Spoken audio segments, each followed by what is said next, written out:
On this episode of the Oklahoma Breakdown with Ikard and Lehman, presented by River Wind Casino, Damonic Williams chose OU. We break down just how important it is. Then in football, guys talking basketball, we prepare you for Thunder Mavs, and we give you our winners and losers of the weekend. Please download and subscribe to the podcast, rate it 5 stars, and write us a good review. Follow the show on Twitter, Instagram, TikTok, and YouTube. Just search Oklahoma Breakdown on any of those, and you'll find us. All right, our man Michael Hosty will kick this thing off. It's time for the Oklahoma Breakdown. It's a beautiful Monday, May 6th, and you're listening to the Oklahoma Breakdown with Hiker and Lehman, presented by River Wind Casino. Riverwind is Oklahoma City's premier casino experience, and there are so many reasons why Riverwind is consistently voted OKC's #1 casino, but it all starts with their amazing variety of gaming thrills and excitement. Riverwind's beautiful award-winning environment plays host to more than 2,800 of the latest electronic games with a huge selection of table games, including blackjack, match roulette, and Teddy's favorite, craps. No matter what your game, Riverwind has it in spades and hearts. And to learn more about their gaming promotions and entertainment options in the month of May, all you got to do is visit riverwind.com. Riverwind Casino, simply the best. Ted Lehman, how we doing, sir? I'm doing fantastic. Got a lot of good stuff to chat about. Yes, we do. Let's get right to it. Damonic Williams chooses Oklahoma over Texas, Missouri, and LSU, and I'm sure a lot of others that wanted him as well. Ted, this feels like a massive win for Brent Venables, for Todd Bates, for this football team, for a multitude of reasons. Just how big of a deal do you think this is, man? Well, I think it can be huge. Now, I'm curious to see, how, because he's going to be playing in a different system, coming from that 3-3-5 where basically two gapping, right? Just kind of holding point on the line of scrimmage. I think we'll probably do some of that front, but BV is going to be multiple 4-man front, bear front. We blitz a lot. We stunt the front a lot. So it's going to be way more of an aggressive attack style defense than what he was in previously. So it's hard to really know, like when you really turn him loose, what to expect. But with how strong he is, how he plays at the point of attack, it's going to make our defense so much better from that point back. I mean, Stutzman, the inside backers should be able to run around a little bit more. Pass rush should, get a benefit. The guys on the edge, like he's a guy that's going to draw some protection. He's going to draw double teams. That means other guys are going to be drawing those 1-on-1s and should be able to become more efficient pass rushers. So I don't know. We'll see. I mean, there should be kind of a trickle down effect for all the different things that he should be able to do right there in the middle of the defense. I think he instantly walks into the room and is the best D lineman we have. And that's no disrespect to any of the guys, especially the young guys like Jaden Jackson and David Stone. I think both of those guys are going to be really, really good players. But really, that's what we're talking about here is he walks in and is instantly the best interior defensive lineman and best defensive lineman across the board, period, that this team has. And I'm really interested to see what Brent Venables can pull out of him, because it's going to be more challenging for him mentally. They're going to put more on his plate, but I also think more of attacking style of defense is going to suit him well. I mean, it's not like he's a big, just space eating type of guy. No, he's got some twitch to him, Ted. We've seen it on tape. Yeah.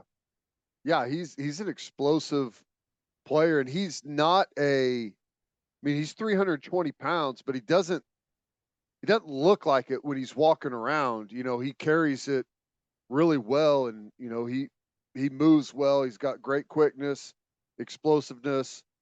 I mean, yeah, I think I I think he's going to be held to block in a cocked nose, or if he ends up as a three technique, depending on how they set the front and stuff.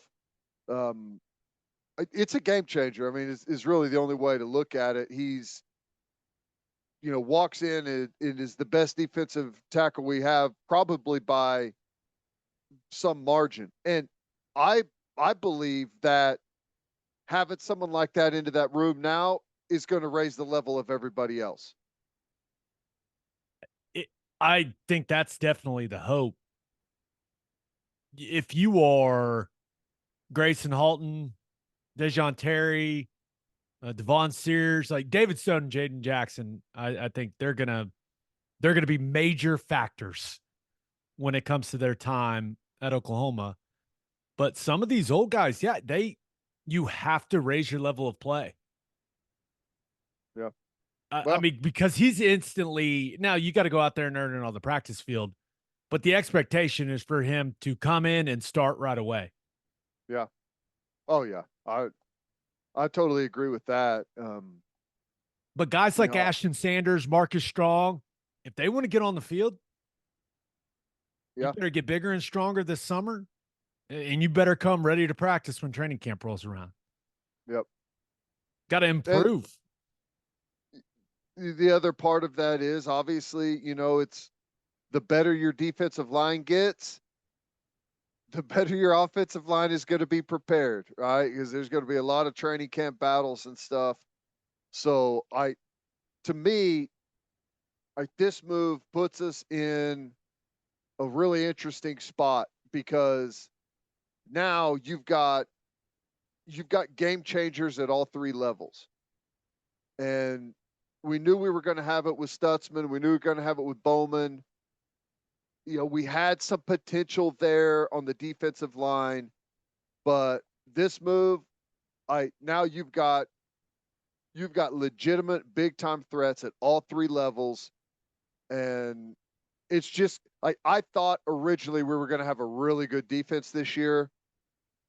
I think this move could, I mean, depending how everything works out, I mean, this could make you truly one of the best defenses in the country if we get what we hope out of him.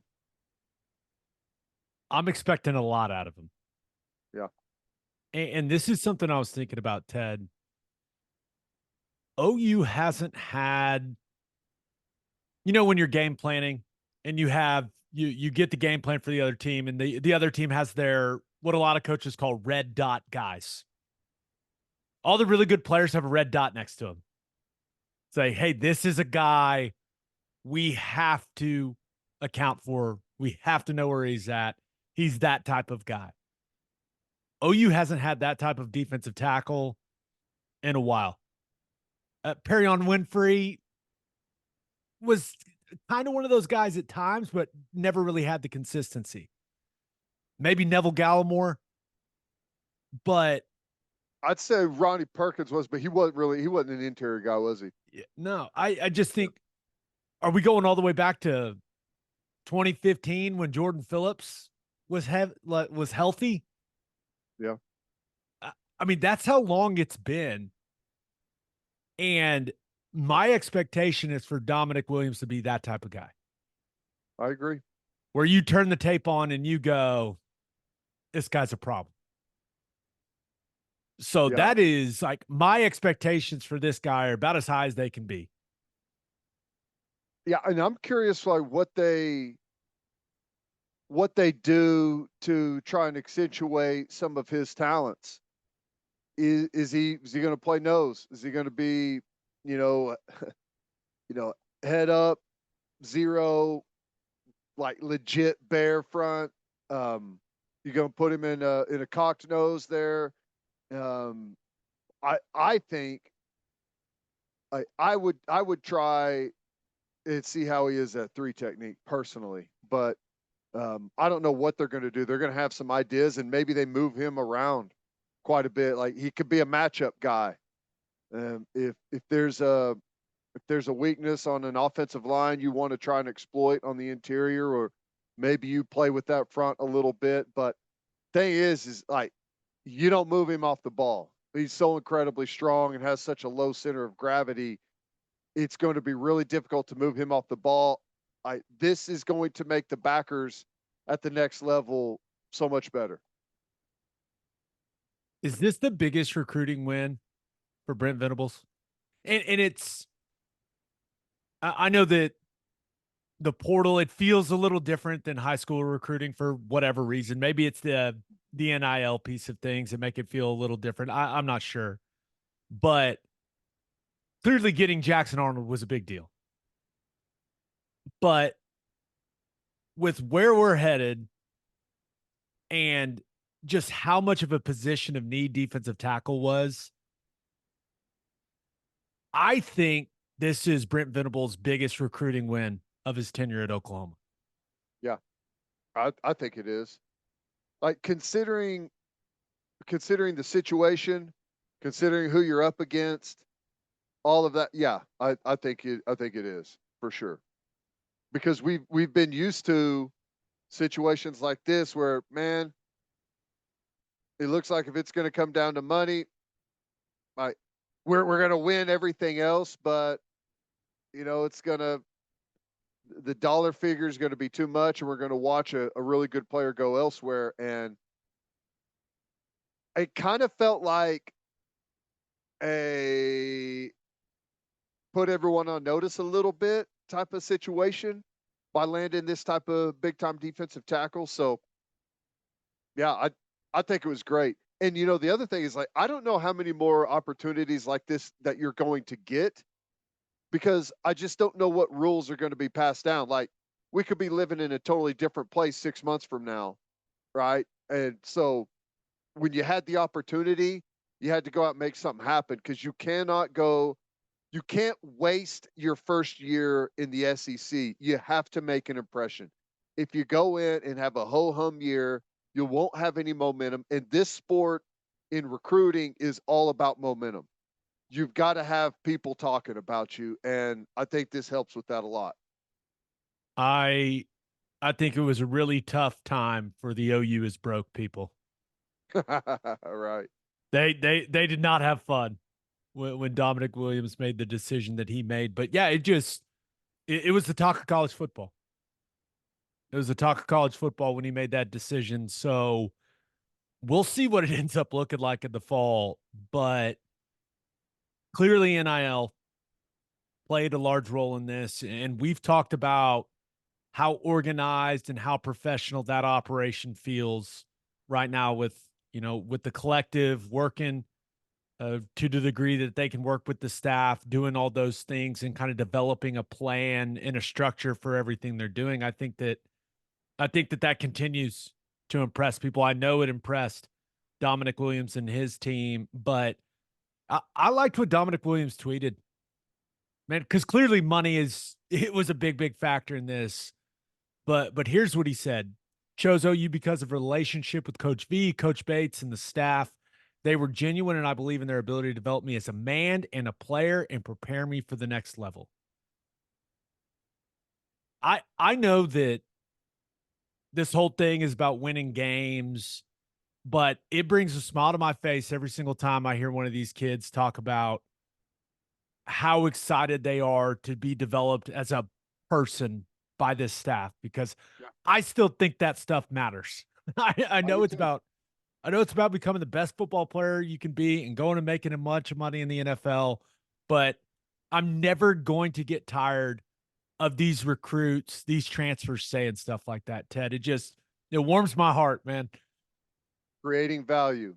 You have to continue to create value. Number one, it's the right thing to do, right? Whenever kids are coming in, they're going to school here. Not everyone's going to the NFL, so you've got to set your football players up for success after football. It's the right thing to do, and they're doing it.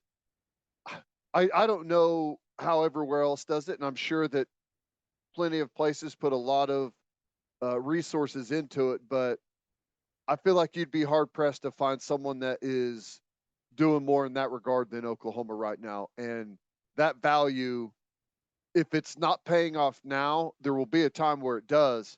When all this kind of gets sorted out in the future and the rules are a little bit more clarified and the guardrails are in, well, then I don't think the flat out money is going to, the money's still going to be there, but I think it's going to swing back to how are you creating value for these kids outside of just what, the NIL contract is. And I think we're going to have a jump start on everyone. I'm also just really excited to see how good he is at football now. I know. I know it changes the expectations of the defense for me. Now, clearly, you got to stay healthy. That's always the most important part. But what I believe was a glaring weakness in the middle of the defense has been addressed in a major way. Yeah, you went from weakness to strength of your defense. He may be the best player on your defense. Yeah, we'll see. And that is no shot at Billy Bowman. It's no shot at Danny Stutzman. Those guys are tremendous football players.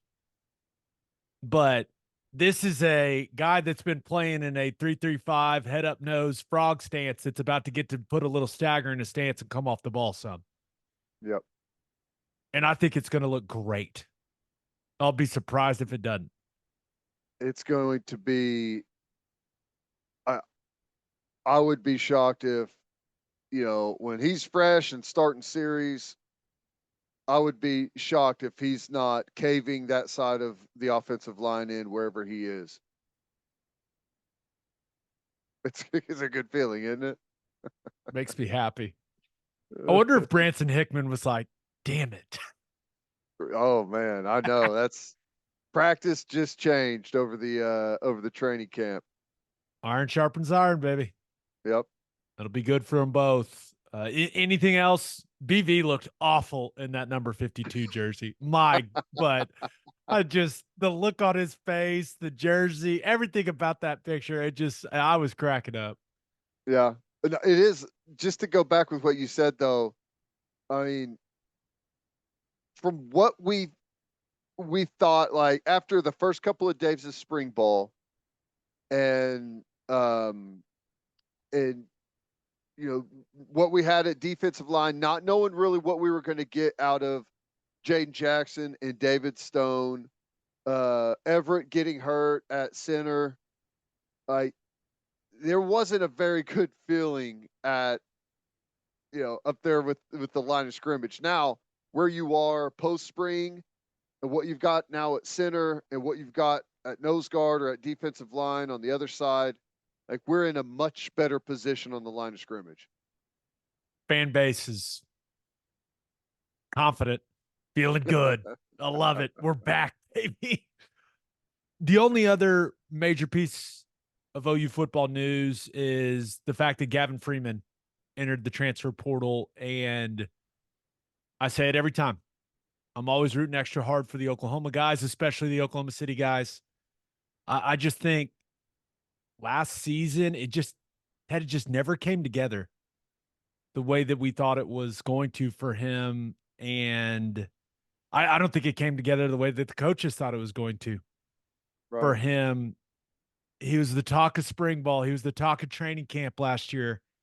And the production just didn't come during the season. And I think Oklahoma State is a great landing spot for him. And I think he's going to produce for Mike Gundy in that program.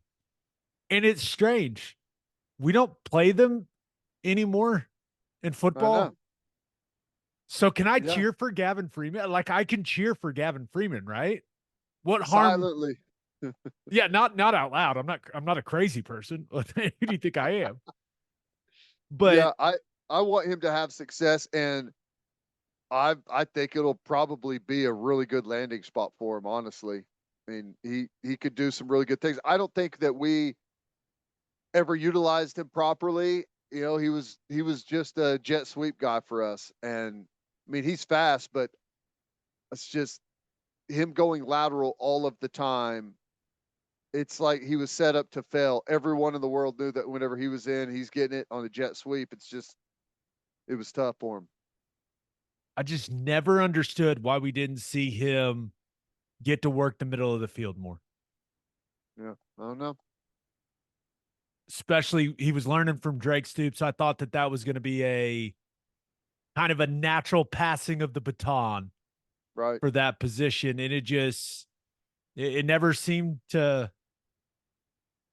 come together. I don't know. Strange. Yeah, I don't know. But I hope he has a lot of success there at Oklahoma State. And again, I think it's a really good fit for him. Really good. I mean, going with the veteran quarterback a little bit there. So I don't know.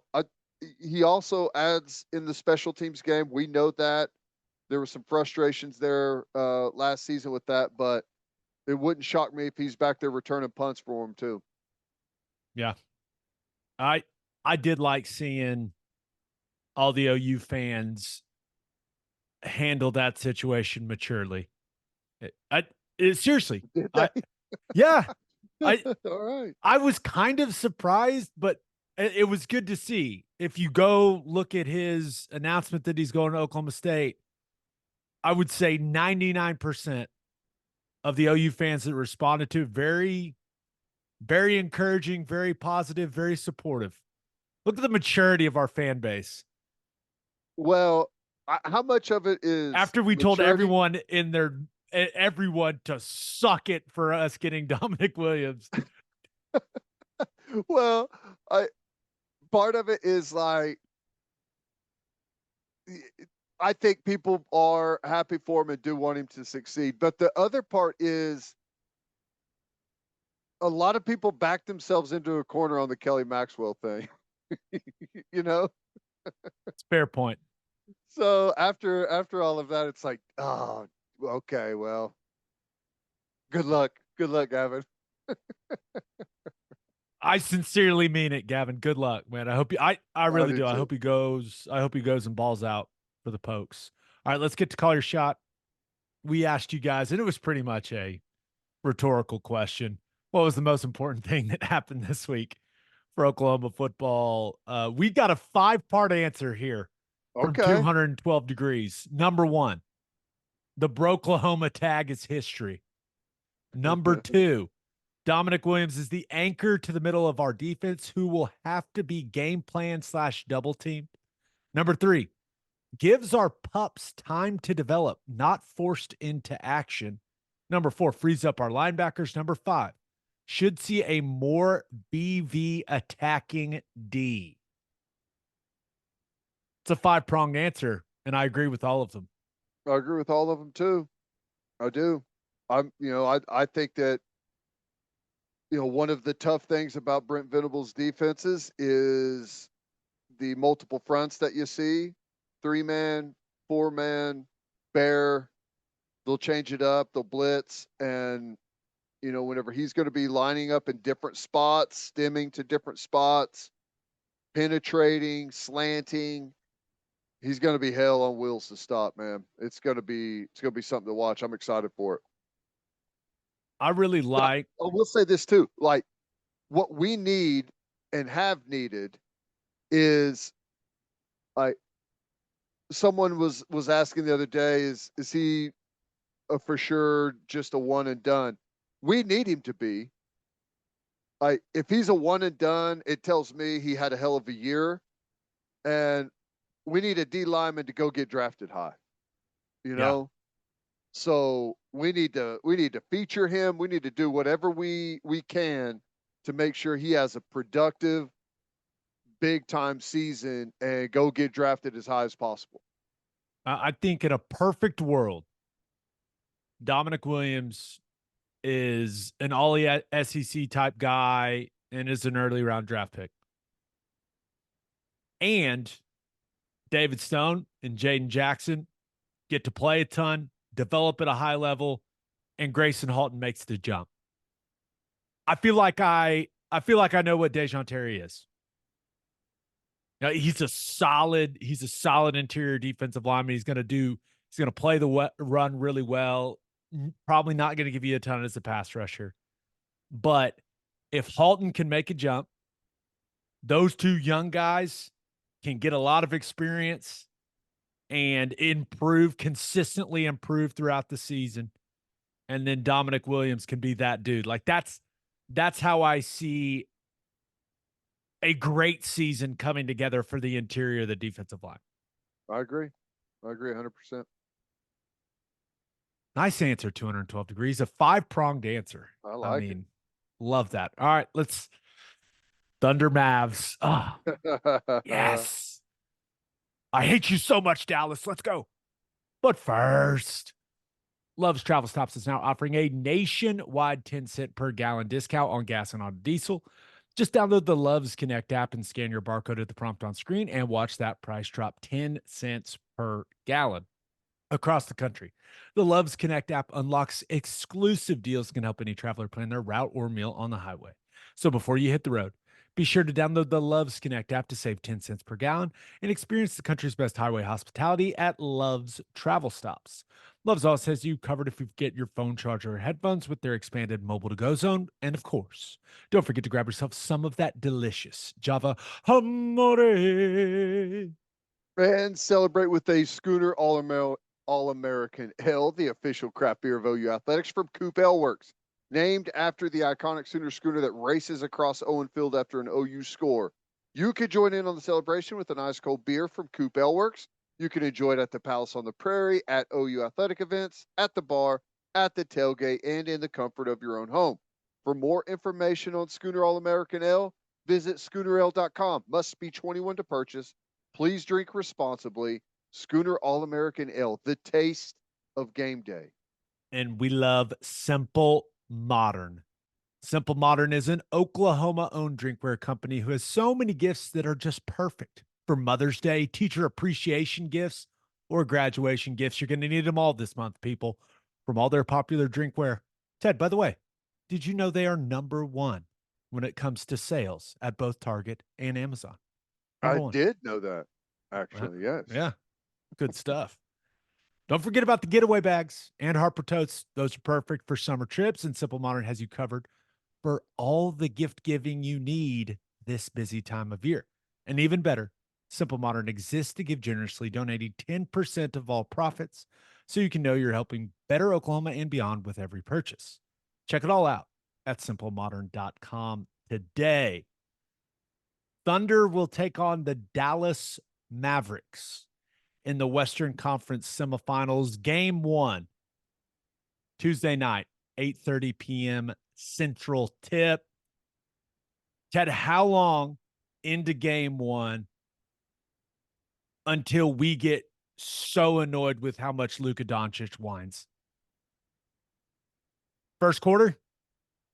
I mean, I'm already annoyed with it. So, Okay. yeah, I would say third possession. Third possession. I'm going to say some mean things. I can't wait. And it's going to be over exaggerated. Because of I'm guessing Dort's going to be holding him for a good chunk of the time. There's going to be a bunch of complaining. Before we break down the matchup, I need some people out there to learn from my mistakes. And here's what I mean. And I'm not sure who needs to hear this. But way back in the day, I lived with a guy named Drew Allen. Mm-hmm. Some of you may remember him. He played quarterback. We lived together all 4 years. He was from San Antonio. And when I was young and stupid, I thought, it'd be a lot of fun to bring Drew to the Thunder Spurs playoff game. It took me about 2 possessions to realize it was not fun. And I wanted to fight him. Oh, my gosh. And the reason I bring it up, and I just know someone out there needs to hear this. If you're going to bring your buddy to the game, don't bring your Mavs fan buddy. And I get it. There's lots of Mavs fans in Oklahoma City because that was the closest team before we got the Thunder. I totally understand that. And people are loyal to the Mavs still. So a lot of people here. I'm telling you, you're not going to enjoy the game if you bring that friend to the game. You're going to want to slap him. Learn from my mistakes, people. That's so funny. Don't be an idiot like I was. Bring a buddy that cheers for the Thunder. I'm just saying. Someone needed to hear that. Someone's getting uninvited to the basketball game because I just said that, and I don't feel bad at all. Well, and some people, fortunately or unfortunately, depending on who you are going to have to, even though they heard your advice, they're going to decide to learn this the hard way. Just how things go. Yeah. I'm just telling you, especially if the Mavs win game one, you're not going to have a good time. Just telling you. But let's get to the hard-hitting analysis. Luka Doncic and Kyrie Irving are really good at basketball. Yeah. I'm surprised at how Kyrie doesn't, I'm sure he has, but he doesn't look like he's lost any of his quickness. He's still just incredible ball handler. He's fantastic. He looks really good. Is it weird that I'm more worried about Kyrie than Luka? No. Because Luka, it's clear when you're watching him right now, he is not 100%. And he's putting up really good counting stats. You look at the box score and you go, man, guy's scoring, but it hasn't been efficient. And Dort gives him trouble. But, and this is going to sound extremely stupid. If you're Lou Dort, you just have to force him to hit shots. Don't foul him. Don't let him get to the free throw line a ton. Force him to make contested shots over you. Yeah. Now, he's one of the best in the world at doing that. But he's also, it's clear, Ted, that knee it's bothering him. Right. Well, it's bothering him. And the way the scheduling worked out was very beneficial for the Dallas Mavericks to get 3 days off. So that's going to help out a little bit, get their legs back under them. But yeah, I don't know, like matchup wise, who do you think is the best defender for Kyrie? I really think it would be Cason Wallace, but he comes off the bench. It feels like it's going to just have to be a collaborative effort between, I would say, Shea, Dort, and Jalen Williams. Yeah. I'm sure they'll try to get Chet on him out in space. Kyrie will try to make him dance, try to hit some shots in his face. Like those situations are going to be there. But yeah, I think it's going to be kind of a best on best series. I would love for Jalen Williams to be the one that guards Kyrie, but that's a tough ask, especially with how much you're asking Jalen Williams to carry on the offensive end of the floor now, with how much he's improved. So it's going to be a fascinating little chess match between these two teams. And I know this, the Thunder are going to make things tougher on the Mavericks than the Clippers did. My gosh. Yeah. Yeah. I get worried about the shot making, but I guess I feel like the Thunder have more weapons. I think they're better defensively. I think I don't know. Maybe I'm in a bad spot here. I feel pretty good about it. I mean, I don't think it's a cakewalk by any stretch, but I feel pretty good about it. I mean, am I too optimistic? I don't think so. I think that the focus is going to be on the stars, right? There's going to be and the MVP voting is going to be announced during the middle of the series. Shea is going to finish probably in front of Luka, I would assume. That's going to turn into a big talking point. There'll be this Shea versus Luka. There'll be the Shea and J-Dub versus Luka and Kyrie. Those will all be the talking points. I really think it comes down to the role guys. Like, does Chet shoot and Chet's not a role player. He's one of our stars, but he's got to shoot the ball better than he did in the first round.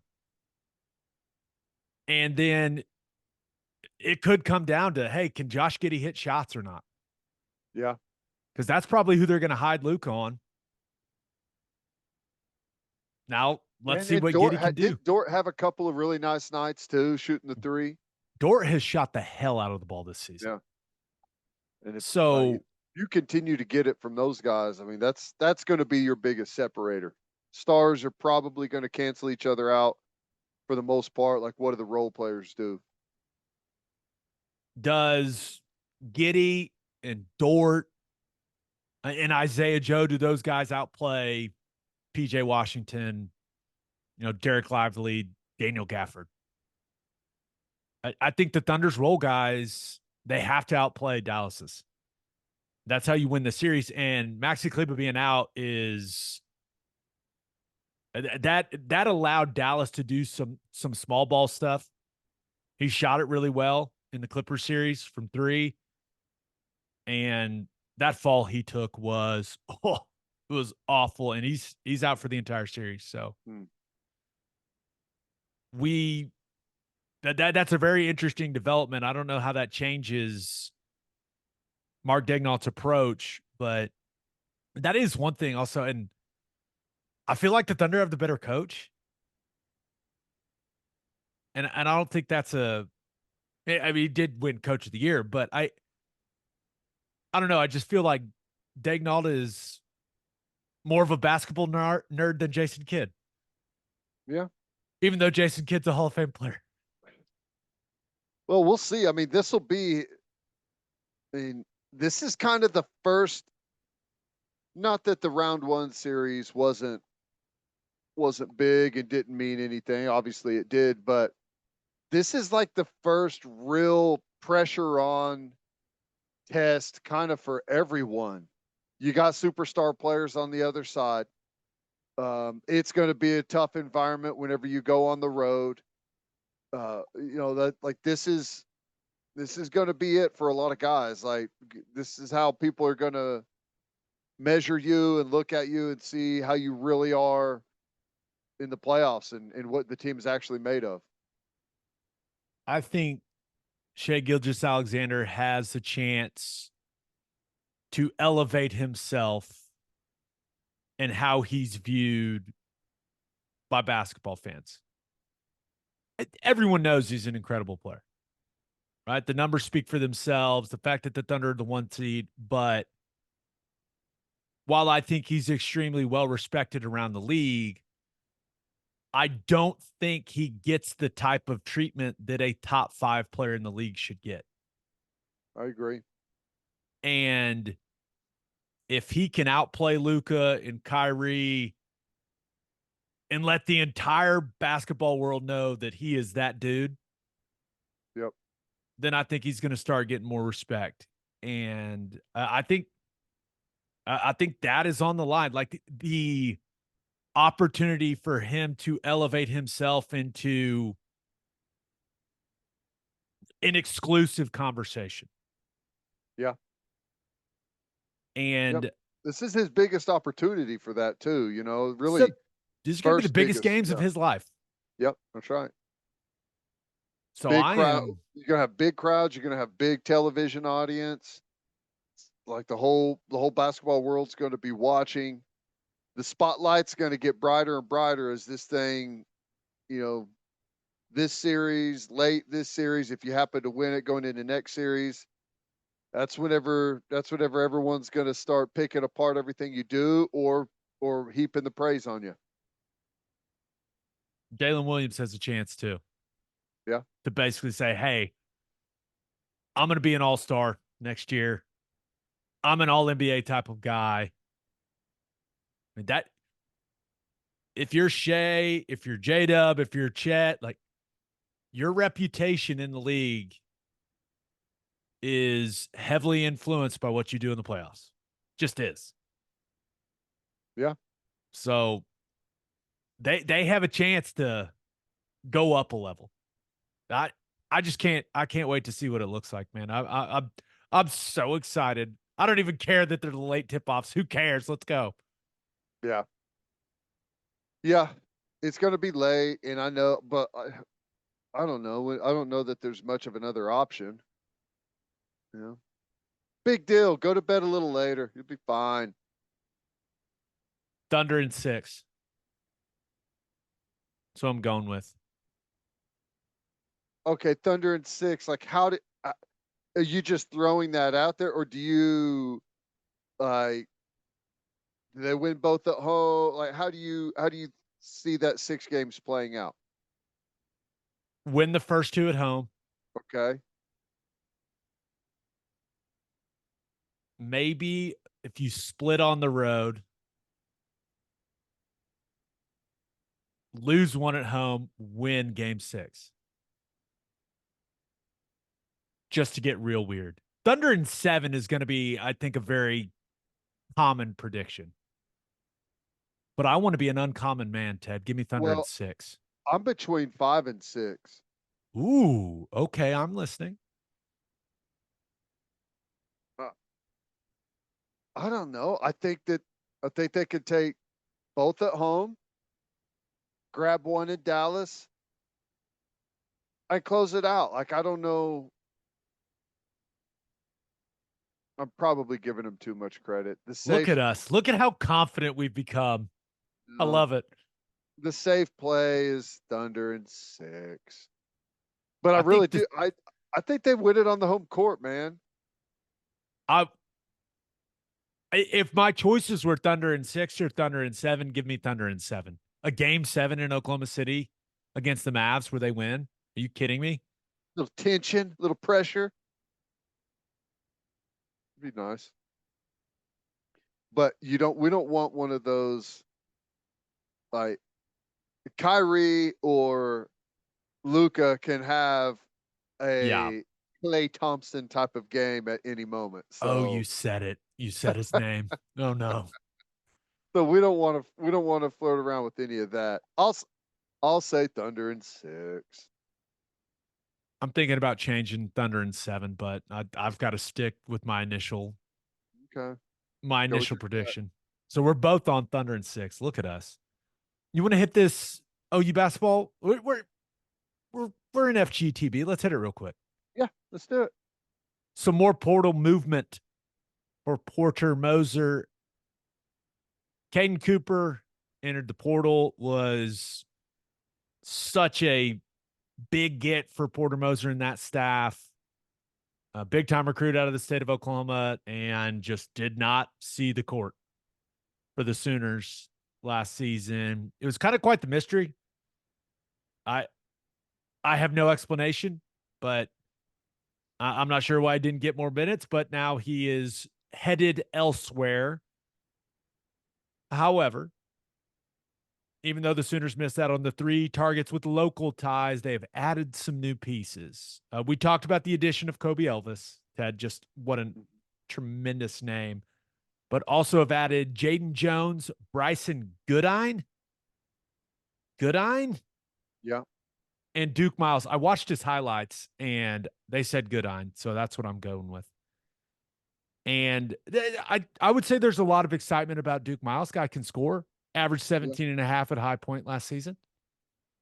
Yeah, and I know they had the Seton Hall point guard in on a visit over the weekend, and I don't know. I didn't see if anything came of that, but he was the number 1 transfer portal player available at the time. So the fact that they were able to get him in for a visit is big. So, I don't know a whole lot about these guys. It's hard to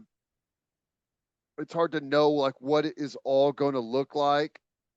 I'm willing to give it a chance, but it sure would help if Jalen Moore stuck around. I know that.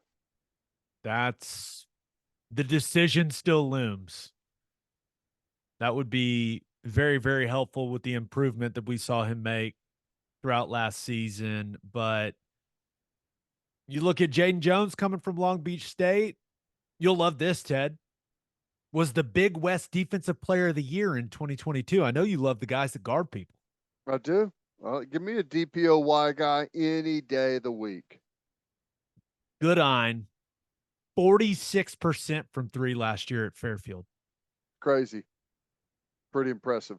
Not pretty, very impressive. I watched his highlights on YouTube. Looks like he's got a nice handle as well. It it is a little alarming where all the guys that left the program ended up. I know. Oweh's at Kentucky, Hughley's at Xavier, Uzan's at Houston, and McCollum's at Georgia Tech. And I'm sure Caden Cooper will end up somewhere respectable. Dang, man. And we still, I mean, Jalen Moore will be a part of that, but we've got to figure out something in the front court, man.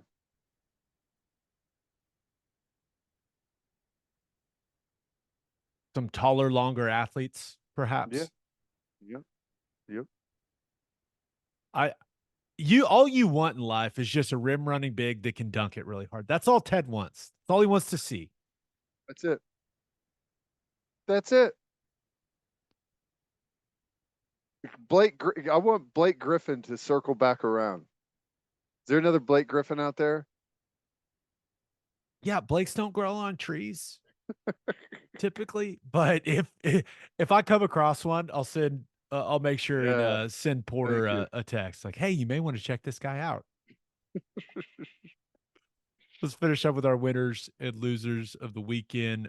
But first, oh, you grill masters, listen up. Didier Ranch delivers premium quality beef that is 100% raised in Oklahoma right to your front door. Go to didierranch.com, DIDIER ranch.com to order one of their premium quality beef boxes and use promo code Oklahoma15 for 15% off your order. Filet, ribeye, New York strip, sirloin, steak burgers, they've got it all, and they ship anywhere in the continental U.S. and Oklahomans can get deliveries in just 1 to 2 days. The only thing better than having a lot of premium beef on the O&D line is having premium beef delivered right to your front door.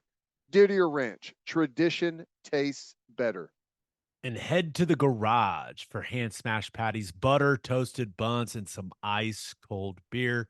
It's the perfect spot to watch any big game. And with all garage locations being open at 10 p.m. or later every night, it's the go-to late night spot. If you're not going to the Thunder game, people, go watch it at the garage.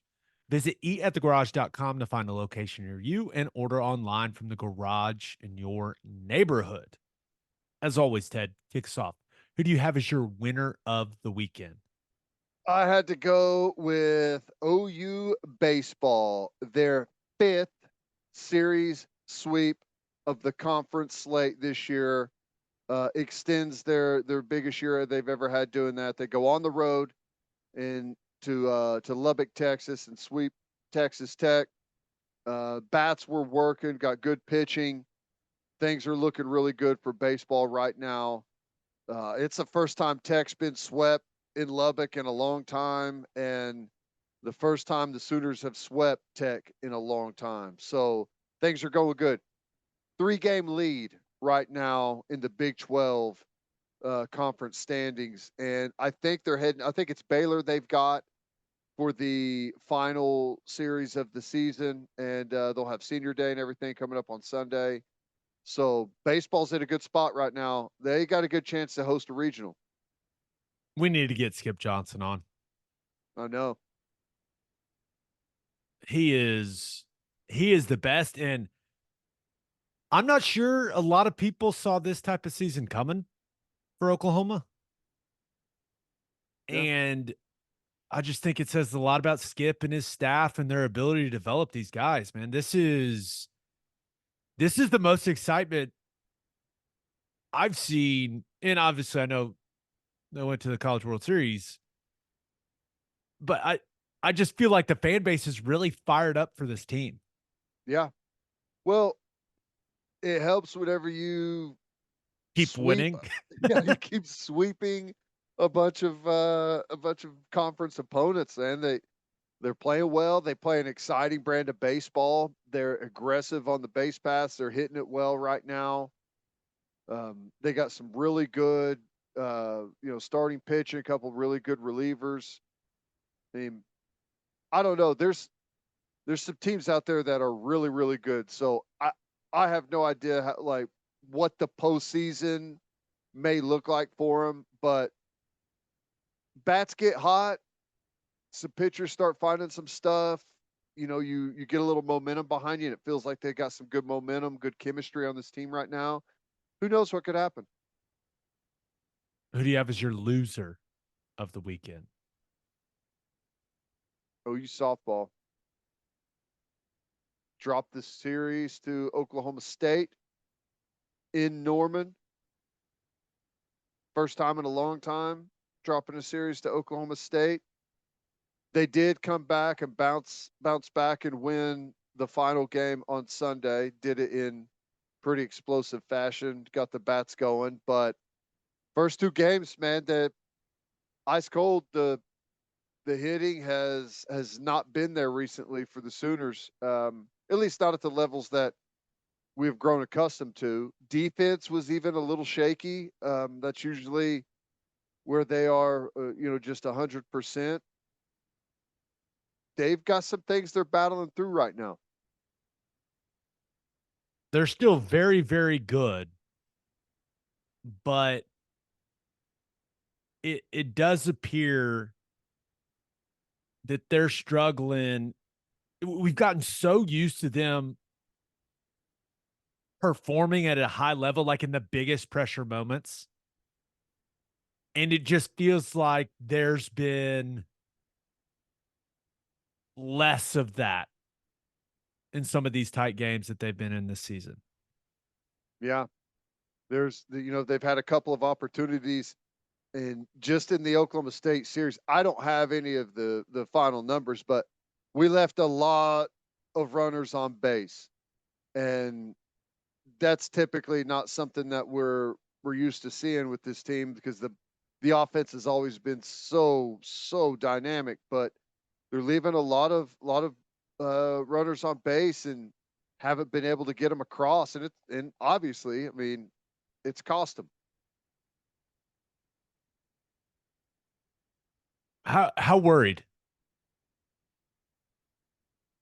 I don't What are you know. most worried about?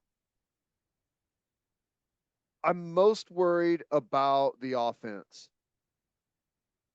because the pitching is the pitching is solid.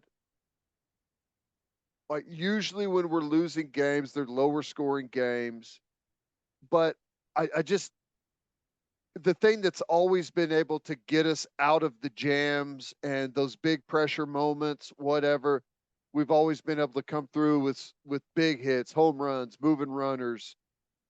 I just, for whatever reason, that magic isn't there. I don't know if it's the pressure. I mean, I know that that's got to be a part of it for everyone. I mean, I know they feel like they're in a fishbowl to some degree when it comes to softball, and everyone's looking and expecting and demanding and all of those things. But I don't know. The offense is what worries me the most. I hope that we get it's likely that we get a Bedlam rematch in the Big 12 tournament. Because remember, Texas is the number one team in the country. They're the 1 seed. So I think they would play Friday in the semifinals.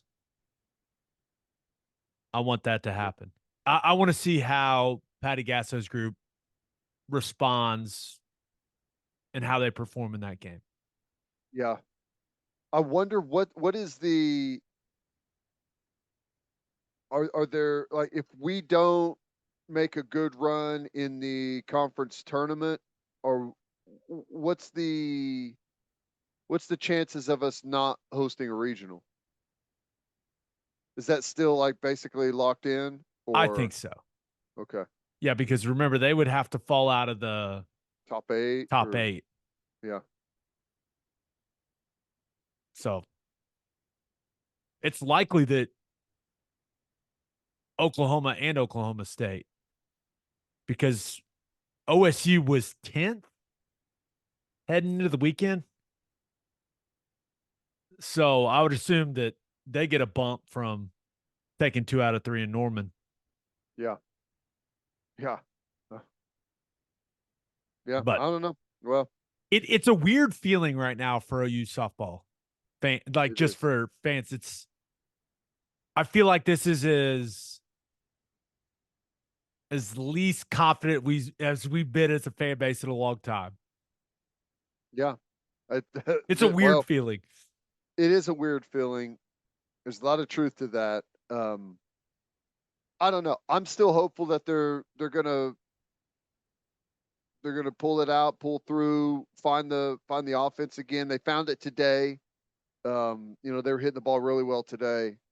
So we know the potential's there. It's not like we had a massive lineup change from a year ago. We just got to get some of our best hitters, best players there in the lineup to get back to hitting the ball well. I just feel like I feel like you're sad about Me? OU softball. Yeah, they're gonna find it. They're gonna find it. Postseason, baby, gonna ramp up. Here we go. Okay. Positivity, Yeah, I like that. I like positivity. that. I have faith in Patty Gasso to pull the best out of them in the biggest moments, in the I upcoming biggest moments, in the biggest moments of the future. from the biggest moments from this point on. Yes. Yeah.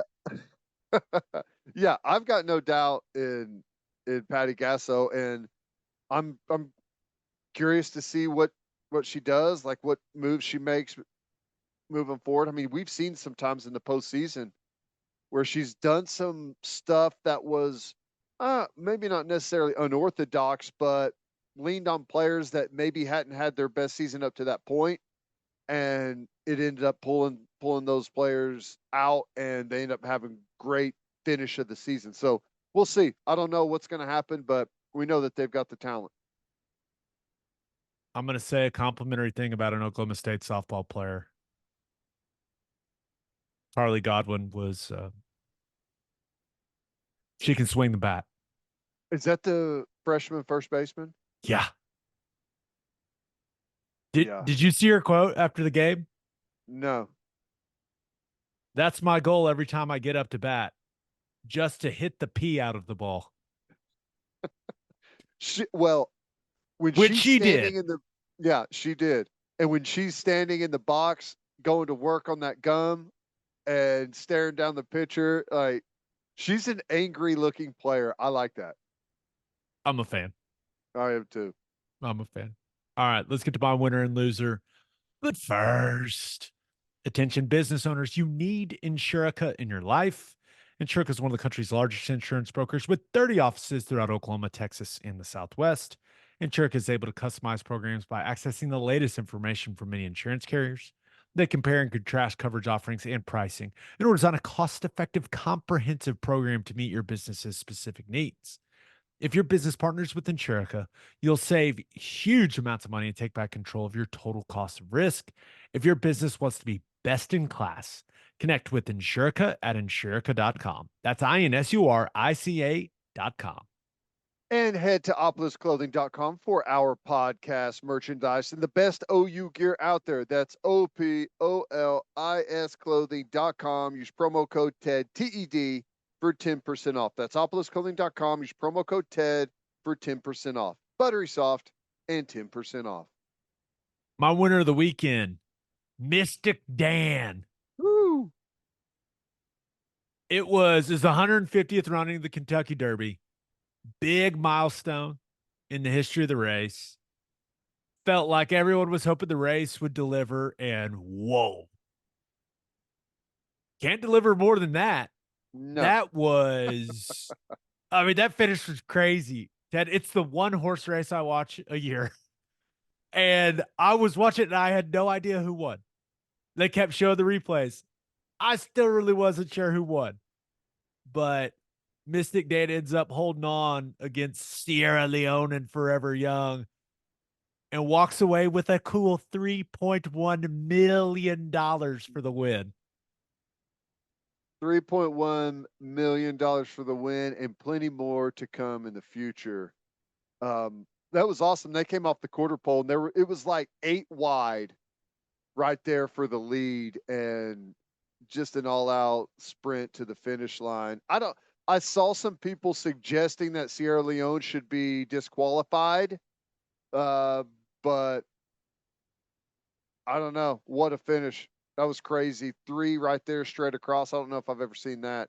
Dude, you know how many nervous people there were like waiting on that ticket to see if you cashed it or not? That was crazy. Oh, I know. I was with one of those people watching it on his phone with him. And it was but what an awesome, just awesome event. That's one of my favorite things is, and that's why I love sports so much. Like, because a lot of people, not we all, but a lot of people were watching that at the same time. It was that shared experience of, oh my God, what just happened? And I love that feeling, man. It's one of my favorite things. Yep. What do they say? The best 2 minutes in sports. It's crazy. Really cool. Really, really cool. This year, for whatever reason, I didn't hardly see or read anything leading up to it, and really forgot about that it was even the Kentucky Derby. So I'm glad that the race turned out being as awesome as it was. That was cool. According to Churchill Downs, $210.7 million was wagered on Mystik Dan's win of the Kentucky Derby. Yeah, so people like to bet on that race. Hang on a second. Say that again. This is from an ESPN article. According to Churchill Downs, $210.7 million was wagered on Mystik Dan's win of the Kentucky Derby. I'm guessing they just mean on the race, not on Mystik Dan. Yeah, who was 18-1, by the way. I was about to say, like, that much money at 18-1 would, I guess, you know, if you've got him in all your different exacta, trifectas, boxes, wheels, all of that stuff, well, then I guess that's a lot of money. Needless to say, there's always people looking to gamble on some type of sports. I'm going to make you love this horse. I was interested. I had never heard of this horse. I'd listened to a podcast or two where they had guests on talking about the Kentucky Derby and, you know, heard about the favorites and their trainers and all that stuff. It's kind of interesting stuff. I guess Mystik Dan's owners are kind of normal people. Doesn't come like from some strong bloodline and racing or anything like that.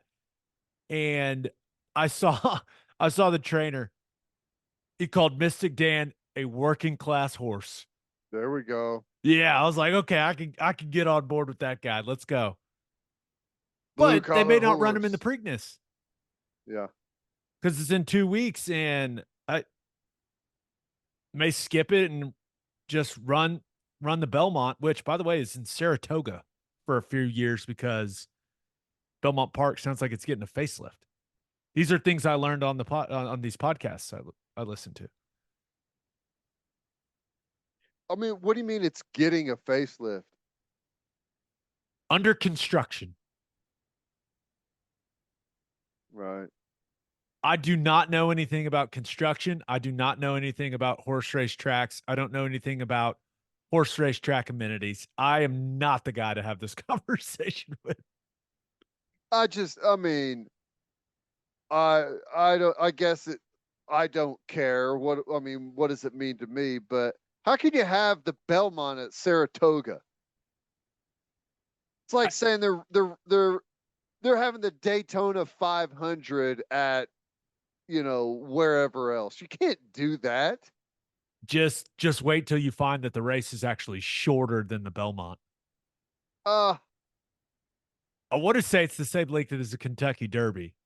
I think I read that. A mile and an eighth? Yeah, I think I read that. I could be mile and a half, right? Yeah. So, but is it a real Triple Crown if Mystik Dan wins the Belmont at Saratoga?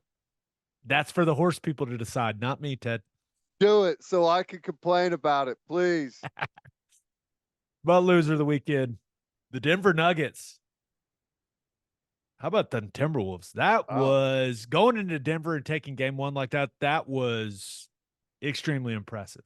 I think Anthony Edwards had something to prove in that one, didn't he? Woo. My gosh, he was fantastic in the first half. Just nobody could guard him.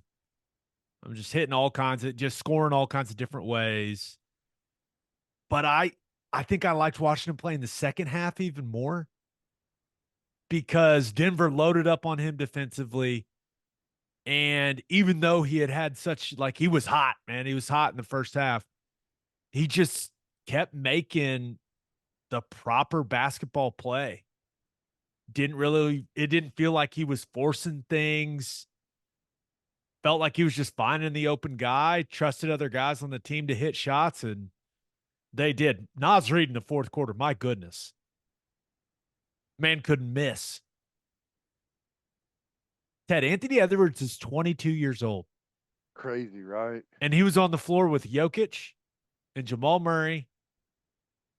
And I don't think there was any doubt about who the best player on the floor was in that game. Crazy. Now, is this or as a Thunder fan? Go Nuggets. Go Nuggets. Minnesota's huge. All right. They're just That's what I a was huge basketball team. And Jamal Murray's banged up. Anthony Edwards looks fresh as a daisy. Yes, he does. He looks he looks very, very healthy. While Jamal Murray's battling through that calf. The calf's not going to get better during the playoffs. So, yeah, Okay. I know it sounds crazy because they're the defending champs and they got the best player in the world, but Minnesota's a Minnesota, buzzsaw right now. and that team is huge.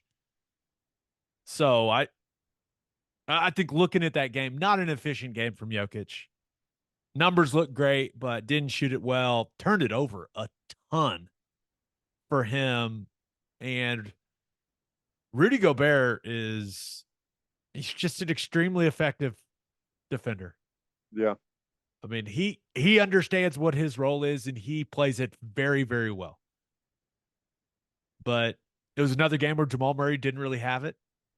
He's been very up and down. Like the high highs, the game winners have been incredible, but he's had some performances that have been subpar for him. But the most important thing, Ted, did you see where Chris Finch sat? I didn't. Second row, next to the scores table. You nailed as it. predicted. I got to learn more about this assistant coach that he's kind of running things. Like he's the one walking around now. I've seen a bunch of tweets that this guy's absolutely hilarious. So I may do a deep dive on him. Yeah. That'd be pretty good. You think, is this his moment? Is he's taking his opportunity and gonna run with it? I don't know. I don't know anything about the guy, but I'm excited to Micah Nori is his name. Micah Nori. Oh my God. Finch. That still has to be the worst thing ever. Just brutal. Got to be in a lot of pain. That is patellar tendon. Oh, yeah. ouch. It's the pain, and then it's like the timing is just could not be worse. I bet he feels a lot better that they went one game one though. Yeah, that's true. That'll make your knee feel better. Yep. I think that's going to be an awesome series. I think Thunder Mavs is going to be an awesome series. If you don't watch the NBA playoffs, I just don't understand it. It's awesome. Why is this thing waiting until Tuesday? I don't know. It feels like they're trying to get Luka Doncic healthy. That's how it feels. Okay. I'm just saying it. Oh, yeah. We handled our business. We swept them. We're supposed to get a team that's like 1 or 2 days of rest and they have to travel. We're the 1 seed. And I don't know. It feels, I saw a tweet that said, it feels like there's been 350 rap beef songs released since the Thunder last played basketball. Man, it made me laugh. The Drake Yeah, Kendrick Lamar stuff is whew. it's so ridiculous though that they wrapped this thing up and it's all done. They've already played one game for the other series, and we're still going to hang around till Tuesday. That's ridiculous, but whatever. It's set. Yeah, I don't know, man. Birthday shout outs. Happy 9th birthday to Finley Cooper. Happy 16th birthday to Addie Jumper. Happy 26th birthday to Braxton Cruz. Happy 60th birthday to 1985 national champion Earl Johnson. Way to go, Earl. And happy birthday to Kelly the Silverback Leesburg. Nice. I want to know the story behind that nickname.